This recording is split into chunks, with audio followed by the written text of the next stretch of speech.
பரவாயில்லையே தென்மொழி. பரவாயில்லைங்க அத்தை. சரி, அந்த கெஸ்ட் ஹவுஸ்னு சொன்னால அதுக்கே போயிருவோம். சொன்ன மாதிரி உனக்கு அவ சரியா தான் சொல்றா. உன் மேல இருந்தது வெறும் இறக்கம் மட்டும்தான். உன் மேல அவனுக்கு இருந்தது வெறும் இறக்கம் மட்டும்தான். பொண்டாட்டி ஆயிட்டா. அவளை பாதுகாக்க வேண்டியது தன் கடமை நினைச்சான். கடமையா பார்த்துருக்கான். ஆனா தாம்பல ஆண்மை உள்ளவன் வீர காதல் மண்ணு அப்படிங்கறதெல்லாம் போய் போயிருக்கா. பொண்ணத்துல சாப்பிட உண்மையிலே சாப்பிட தேன்மொழி மட்டும்தான். அம்மா டேய், நான் எடுத்து வைக்கும் போதே கண்டுபிடிச்சிட்டேன். தேன்மொழி சமையல் எனக்கு தெரியாது. அது மட்டும் இல்ல, சாதா எரிப்புக்கும் விச எரிப்புக்கும் எனக்கு வித்தியாசம் தெரியாது. 1000 முறை எனக்கு விஷம் வச்சிருக்காங்களே, எனக்கு தெரியாது. வாயே நான் கண்டுபிடிச்சிட்டேன். சொல்லி முடிக்கிறதுக்கு தேன்மொழி தான் சாப்பிட்டுட்டா. அப்போ குழந்தைங்க காப்பாத்தியாச்சே. நாங்க இங்க நின்னதே குற்றவாளி யாருன்னு கண்டுபிடிக்கிறது. வேற ஒண்ணும் இல்ல சார். அவ கொஞ்ச நாளவே மனநலம் பாதிக்கப்பட்டுதா இருக்கா. பொண்ணுத்திர மேலையோ தேன்மொழி மேலையோ இங்க இருக்க யார் மேலேயும் எந்த தப்பும் இல்ல. இதை நீங்க எங்கனாலும் வந்து வாக்கு கொடுக்க முடியுமா? தாராளமா கொடுக்க முடியும்.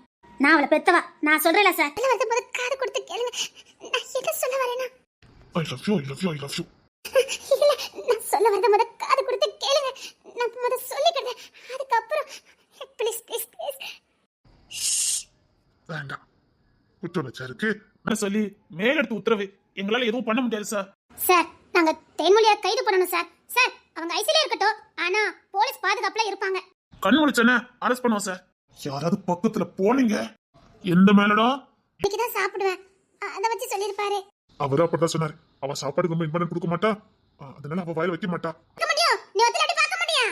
வில்லன் அக்கா இவ்வளவு நல்லவங்களாவா இருப்பீங்க? சந்தேகம் ஒரு துளியாவது வருதான்னு பாரு. நீ ஒத்துல எப்படி பாப்ப?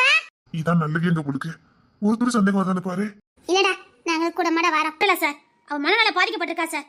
இந்த கேஸுக்கும் எங்களுக்கு எந்த சம்பந்தமும் இல்ல சார். அவ தெரியாம கேஸ் கொடுத்துருக்கா. அதை நான் வாபஸ் வாங்கியதேன். அது மட்டும் இல்ல, வைத்தியக்காரி கொடுத்ததெல்லாம் நீங்க கேஸா எடுக்கலாமா சார்? சார், யார் எந்த கேஸ் கொடுத்தாலும் நீங்க எடுத்துருவீங்களா? எனக்கு உள்ளது எனக்கான சொத்து, எனக்கான என் மனைவி. அப்படித்தாண்டி எனக்கு தோணுது.